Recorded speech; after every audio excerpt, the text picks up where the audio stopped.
March 30th, May 30th, June 19th, August 1st, August 31st, September 24th.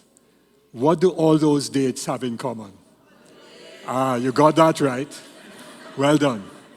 But of course, if I was to have asked you which one of those dates signified some important event, you may have struggled with that. And I'll tell you why, because you see, for most of us Trinbagonians, public holidays are those dates which we circle on our calendars or we flag on our electronic devices before the start of the year to see if they fall on a Friday or a Monday so we could get a long weekend, not so? But for some people, of course, they do have significance. So we dress up in traditional wear, or we go to rallies and demonstrations, hang buntings on our buildings in our national colors, we attend the military parade, and we look at fireworks. But is that all that these dates mean to you? For me, you see, these dates are important milestones, markers, if you wish, in our evolution as a society, in our journey out of slavery, through indenture, and up to freedom. Now, I don't have time this afternoon to walk us through that whole history, but I can say that that journey up to freedom is yet to be completed, and you have the opportunity to take us closer to the final destination. Let me share with you my idea of what the next step is along that journey. It is the Second Republic. We have to evolve from the First Republic, that which was established by the 1976 Constitution, to the Second Republic. Now, why do I say that? There are some important predicaments which we face every day that impact upon us. Now, many people talk about every Monday morning we have some crisis in the country or the other. I had made a short list, but I abandoned that list because there was a poll published recently by Solution by Simulation, and it appeared in the Trinidad Express, one of our newspapers. And what did that poll say? That 94% of the people say that crime is either a crisis or a serious problem. The corresponding figures for the economy were 73%, for corruption 77%, and national infrastructure 65%. No wonder, because I think as of yesterday, some 391 persons had been killed. And we have had the spectacle of sitting and past government ministers being arrested and charged for alleged acts of corruption. And yesterday there was massive gridlock throughout North and going into South Trinidad. As 2 days ago, we had flooding in several parts of the country with usual heavy rainfall. So what do we do about these crises? As individuals, we tend to sweep them under the carpet. So my child is going to a good school and will pass their exam, so I'm not worried about all those others who are failing. My child will never see the inside of a jail cell, so if there are 10 big hardback men in a cell in remand yard, that doesn't bother me.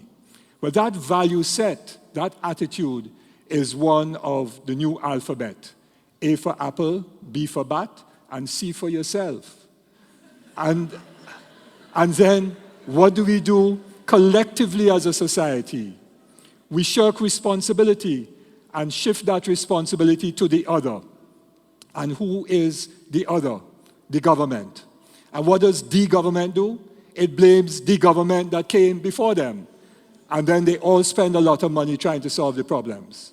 So take crime. In the last 5 years, taxpayers really, we spent $16.5 billion on national security. That doesn't include the billions more spent by businesses and individuals on cameras and alarm systems and security guards. But did all that money solve the problems? Well, the poll told us no. 94% said no. So the billion-dollar question is, why do we have these crises? I want to offer 3 answers. First, our culture and attitude. Secondly, our system of governance. And third, our leadership, or rather the lack of it and our failed leadership. So point one, our culture and attitudes. So we have flooding, but that's not just due to climate change and aged infrastructure and so on. It is also because of what we do. People dump appliances and motor cars in the water courses. Business people, some of them unscrupulous, doing unplanned and unapproved development, fill up the drains to construct their buildings. And then we all act surprised when it floods. And who do we blame? The government. And then perhaps the worst manifestation is that of corruption. Lloyd Best, one of our great Caribbean thinkers, once said that if everyone is corrupt, corruption is no longer a problem. He didn't mean that he was condoning it. What he was saying is that we'll never ever get to stopping corruption if so many of us are corrupt. So we are all very happy if we go to a business place and we don't pay value-added tax. We think we have saved some money, but then we complain when the government doesn't have the revenue to fix the roads, not realizing, in fact, that when we don't pay the tax, we are robbing our own selves. I hope you get the point. Unless we radically change our culture and attitudes, we are going to continue to see our society crumble around us. So that is one issue of our culture and attitudes. And the Second Republic, therefore, has to be built upon the solid foundation of the culture of individual and collective responsibility. But that requires a revolution of the mind. Point number two, our system of governance. Many have written about it. In fact, our president of our republic was moved to quote the Calypso of 40 years ago that the kicks in Parliament as she bemoaned what was taking place in what is supposed to be the highest institution in the land. But I want to say that, again, the poll tells us an important story, because less than 30% of our people have confidence in the institutions of this country. And that has been so regardless of which party is in government. Surely that tells us that the institutions of the First Republic are not serving, in fact, they're failing the interests of the people. Now, again, we could ask the question, why? I want to offer the answer that the institutions are really the same old colonial institutions of 60 years ago. So it's, wanting to evolve to the 21st century. It's like me trying to WhatsApp on my BlackBerry. No can go. So if I want to WhatsApp, I'm going to have to evolve. And similarly, and upgrade. And similarly, if we want to have good governance, if we want to have transparency, if we want to have the efficient delivery of public goods and services, healthcare, education, transport, water, electricity, all of those things, we have to upgrade and transform our institutions of state. You see, when we became independent, we changed the people who were running the systems and the institutions, but the systems and the institutions did not change. So this speaks to the superstructure of the Second Republic. We need new walls and a roof built upon the foundation of individual and collective responsibility. And that really says constitutional reform, it says administrative reform, it says local government reform, so that people will have power where they live.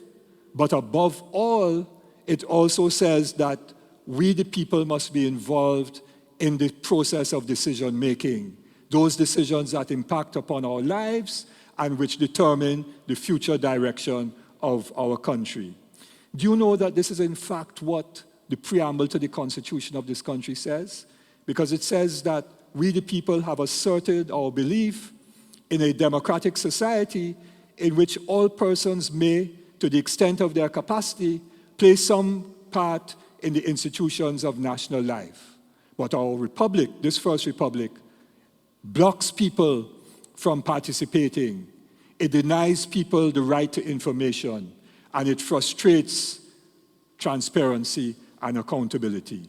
And that's another reason why we have to evolve to the Second Republic. Point three, leadership, or the failure of our leadership. And I too want to go back to Lloyd Best, where he talked about the validating elites. Not just the politicians, but the leaders of civil society, business leaders, our professionals and technocrats, people who are in positions of decision-making power. Now, Stephen Covey gave us a number of memorable quotes about leadership. The one I like is this one: management is efficiency in climbing the ladder of success. Leadership determines whether the ladder is leaning on the right wall. We have had not leaders, but managers, and they have done very well for themselves, climbing the ladder of success. But they never took a look at the wall upon which the ladder rested, and that wall is crumbling. So what do? They paint up the wall from time to time, and they plaster the cracks when the cracks get too large. But the colonial structured wall is collapsing. Which brings me to another point about failure of leadership. We haven't transformed the economy of this country. We still have essentially the old colonial plantation system. So we haven't diversified. We haven't sought to bring into productive activity the huge creative capacity of our people so that everyone would have a sustainable livelihood and a decent income. In fact, how the system operates is that it excludes some people. And when they exclude those people, all of a sudden, gangs and violence become an attractive option for them. So we need to transform the economy. That's another example of our failed leadership. So we need transformational leadership. But that transformational leadership also has to address the fact that we are, according to the last poll 2 weeks ago, a deeply divided society by race and by socioeconomic status. And we cannot reconstruct this country if 30% of the population is pulling this way, 30% is pulling that way, and 40% is standing one side and doing nothing and saying nothing. Leadership is important. Leadership has to have courage and has to have vision. As Martin Luther King reminded us, leadership is about the ability to articulate and to implement on a vision. And that is what we need. So I've given you 3 reasons for our predicament: culture and attitudes, system of governance, failed institutions, and failure of leadership and absence of leadership. But I want to return for a moment to the public holidays. August 1st, Emancipation Day, represented the fact that we were asserting ourselves as men and women as equal to all and inferior to none. May 30th, Indian Arrival Day, signifies our major advance as a diverse society, forced as it was. June 19th represents Labor Day, represents that moment of 1937 when ordinary working men and women, many of them unlettered, had the courage of their convictions to say that exploitation must stop, and they wanted a new vision and direction for the society where the dignity of labor would be respected. March 30th, Shouter Baptist Liberation Day, represents the fact of recognition and mutual respect for everyone in the society. Independence Day is the moment when we became a nation and asserted our sovereignty, our right to self-determination. And Republic Day, September 24th, is where we took a further step forward to say we are now responsible for our own future. Those represent the evolution of our society. But evolution is about change, and change doesn't fall from the sky. Change happens when people take action, like the Me Too movement, Black Lives Matter movement, or what is happening this very day with students all over the world organizing around climate change. The time to take action is now. It's like cancer. Catch it at stage 1, you have a good chance of success and of survival. If you procrastinate and it gets to stage 4, chances are that you wouldn't make it. And the crises that we have are manifestations and symptoms of a deeper malaise, which we have to tackle right now. I want to say that you have an opportunity to take action. I've been in the trenches for many years in the labor movement. I served in the Senate, sat on cabinet-appointed committees, wrote numerous recommendations and memoranda.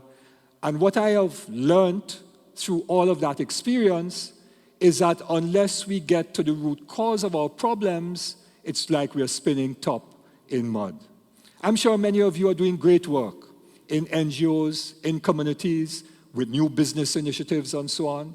But don't you feel sometimes that even if you save one life at risk youth, or 100, or empower a community of women, or succeed with your business venture, that the more things change around us, the situation has not changed. And that is because all this good work that we are doing is really inside a building, a structure that is crumbling.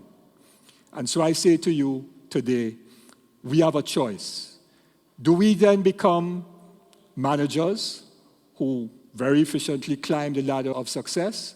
Or do we become leaders and agents of change to reconstruct this society and help it to evolve to the Second Republic, further along that journey up to freedom? Now, quite coincidentally, in 4 days' time, 24th of September, is Republic Day. It's a Tuesday. So I hope you're not going to take Monday off and get a 4-day weekend. Instead, I want you to reflect on the state of our republic and help to carry us forward to the second one. Thank you very much.